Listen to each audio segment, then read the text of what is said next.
I'm looking at the light, not the camera. Okay.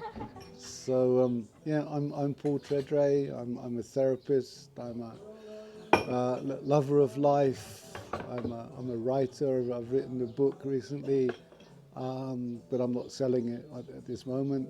But it's on sale on Amazon if you want to check it out. Please tell the name of the book as well. It's called Drinking Tea, Duncan Biscuits, a Traveller's Life. Wow. It took me about 7 years to write it when I was living in Northern Territory in Darwin, in Australia. That was tough because I've done a bit of university writing, but writing my book was it was like a reflection of my, how can I say, my clients, and I would advise my clients to keep a journal, and write stuff down. Don't reread it, just write it down, and release it. You purge your stuff and you process your stuff, and I just wanted to walk my talk. So journal writing is like that book is about it's autobiographical, but I put it under somebody else's name. I used to use the pseudonym of Peter A. Camden. Peter is like related to Pan, which is my part of my pagan self. Then Camden is one of my favourite places in London. And so I just sort of collaborated my memories, and I talked with my sister, my brother, what it was like in their childhood. Because I was the younger kid, and I was the youngest, so and I was pretty neglected by my mum. My dad died when I was 7, so I had a lot of stuff there and about my childhood. So the more I wrote about it, the more I was able to come to accept what's happened, instead of carrying around the pain and the scars, which is still there. But I'm able now to talk about it, and I want to help people who've had kind of similar or difficult childhoods. Therefore, I became a teacher. I wanted to work with kids in a holistic way. I did Steiner Education in Melbourne for a couple of years, and then I did my Bachelor of Education. And then when I went to New Zealand, I did postgrad in counselling.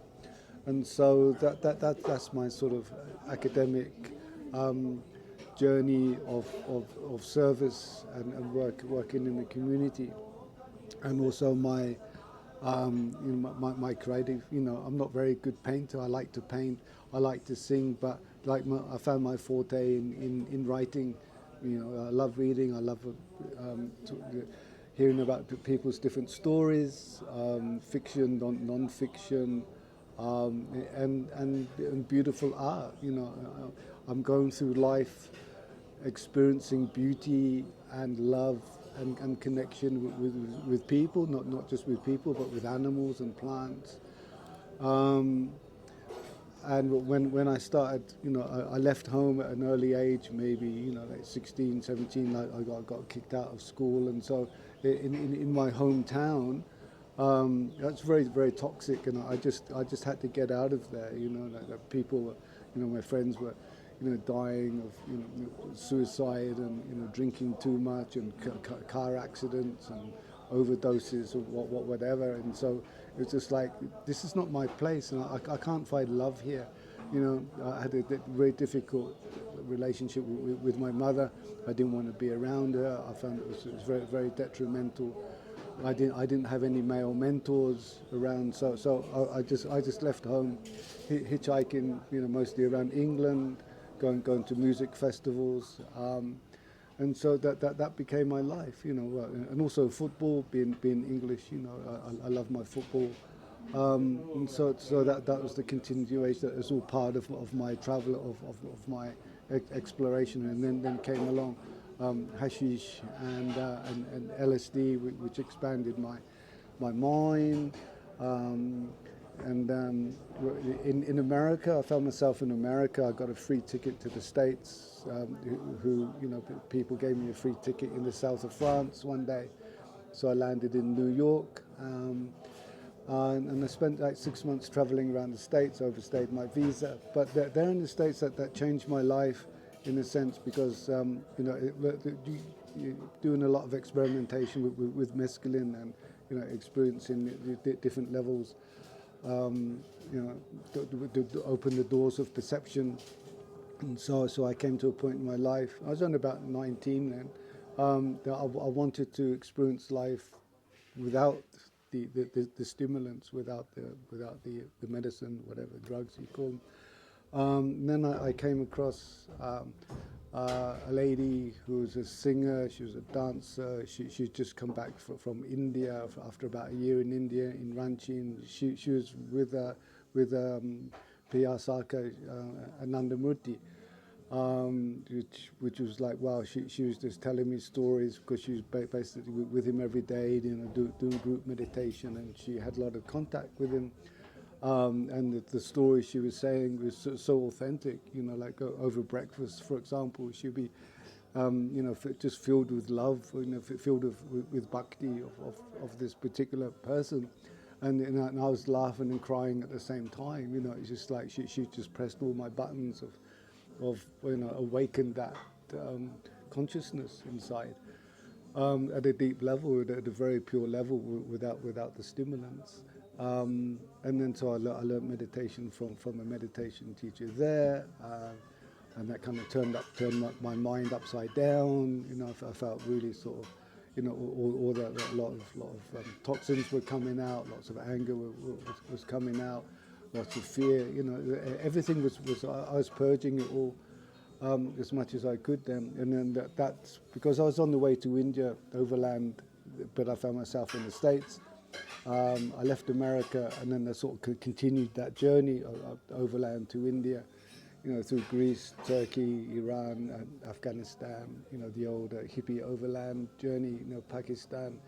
And then through India to, but in that time, that particular teacher, Sri Sri Anandamurti, he got arrested, and so I didn't want to, because people were getting deported. They had schools, throwing everybody into jail who was part of that organization, and so I had to sort of go underground. I went to Ranchi. I think that's Bihar, isn't it? And and then I spent a while there at a children's home, helping the kids and all that. And then I went to a training center in just outside of Varanasi.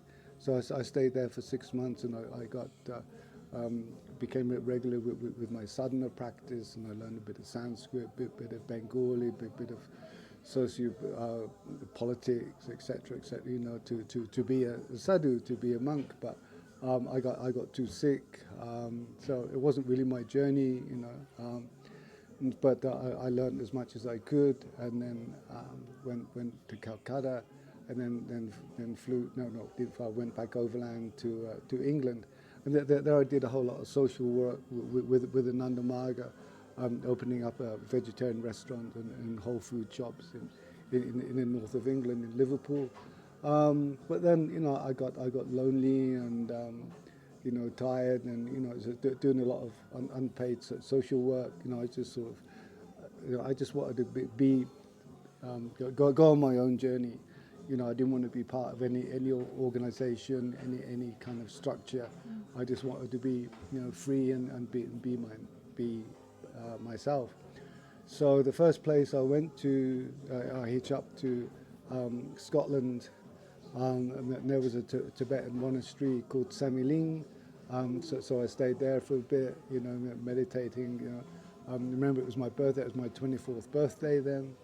Then I hitchhiked to Ireland, and started doing a lot of magic mushrooms, and having a good time, enjoying the Irish music and the poetry and the countryside. It was a long, hot summer of 1976, and so I really enjoyed that freedom.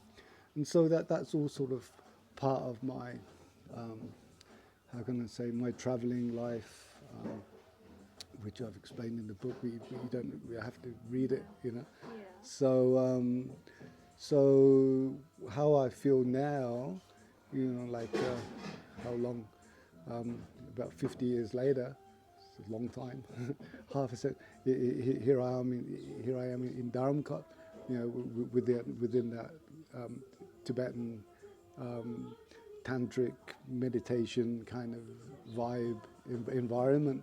And again, you know, I feel that very much at home. The people are smiling. You know, you say hello, good morning to basically everybody, and even the mules. You know, you pat the mules, you pat the dogs, and you know, and you just feel the connection because everybody's here for a particular reason. So yeah, and here I am with my Japanese wife. We've been married 34 years. We've got a couple of kids. She's over there.